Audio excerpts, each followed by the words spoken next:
ikalabing-walo na anibersaryo ng DZRD 981 Sunshine Radio Dagupan, daang-daang mga kabataan ang nabusog at napasaya sa ilalim nito ng Caravan of Love and Goodness Gift Giving at Feeding Program ni Pastor Apollo C. Quibloy.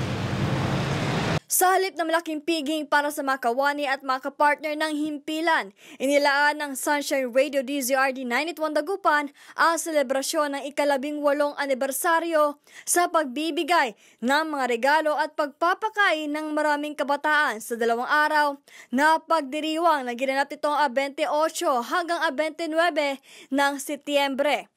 Sa ilalim ito ng Caravan of Love and Goodness na inisyatibo ni Pastor Apollo C. Quibloy, Executive Pastor ng The Kingdom of Jesus Christ, para ipalaganap ang pag-ibig, kagalakan at kasayahan sa mga batang kapuspalad. Galak at tuwa ang matutunghayan sa mukha ng mga batang mag-aaral sa Malindong Elementary School sa bayan ng Bidmalay, Pangasinan sa natanggap ng mga regalo gaya ng school bags at school supplies, toys, mga loot bags ng snacks, juice, choco milk at lunchbox ng spaghetti, rice and chicken.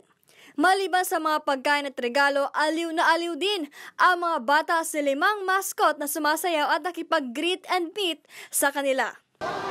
On behalf of Malindong Elementary School learners, I would like to express my million thanks to DZRD Sunshine Radio for choosing our school as your venue.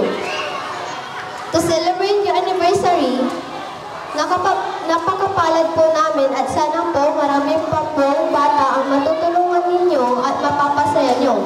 Maging ang mga magulang ng mga bata ay tumanggap ng gift pack ng mga beauty products mula sa Prestige International na personal na ipinamahagi mismo ni Manix Carancho, ang may-ari ng kumpanya. Si Carancho rin ang sponsor ng daang-daang school bags and supplies na ipinamahagi.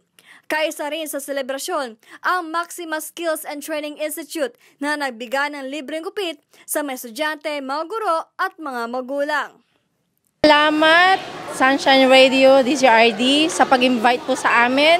Sana po patuloy pa rin po kayong magtiwala sa kakayahan po namin at sa i-share po namin sa inyo every time po na magkakaroon po kayo ng mga ganitong event po. Salamat po ulit.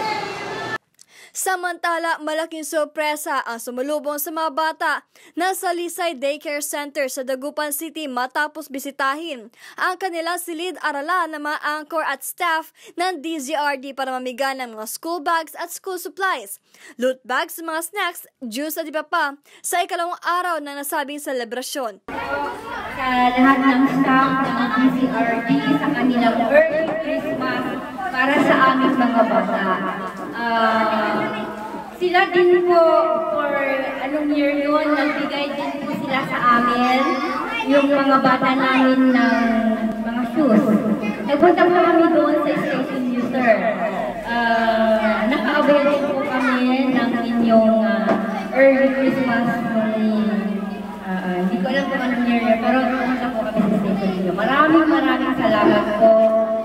Ipinaabot naman ng pamunuan ng DZRD 981 ang pasasalamat sa lahat ng sumuporta para maging matagumpay ang nasabing selebrasyon. Ang Samsung Philippine Mobile Division, Dagupan City Vice Mayor Brian Cua, Prestige International Immune Advanced Beverage Corp, Balongao Mayor Riza Peralta, Abono Party List, Binmalay Mayor Pete Merera, Malasiki Mayor Anthony Heslani, Orbistondo Mayor Modesto Operanya, JB Bagoong, CJ Enterprises, Philippine Carabao Center Region 1, Maxima Skills and Training Institute, Toyota Dagupan, Star Candy Dagupan, ATR RTC 1, Lions Club Makati at marami pang iba.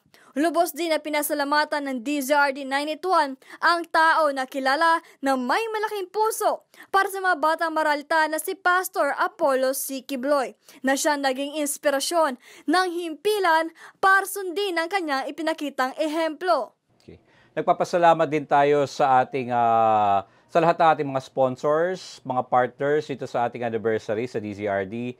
At syempre, lalong-lalo na po sa ating mahal na Pastor Apollo C. Quibloy sa pagkakataon na binigay po sa atin na maihatid po natin ang serbisyo sa ating mga kabataan sa pamamagitan po ng ating gift feeding and gift giving dyan sa may Malindong Elementary School. Ang saya-saya po ng mga bata at kung nakikita po namin sila masayang-masaya rin po kami dahil yun po ang nais ng aming pinakamamahal na pastor na makaramdam po ng saya ng ating mga kabataan.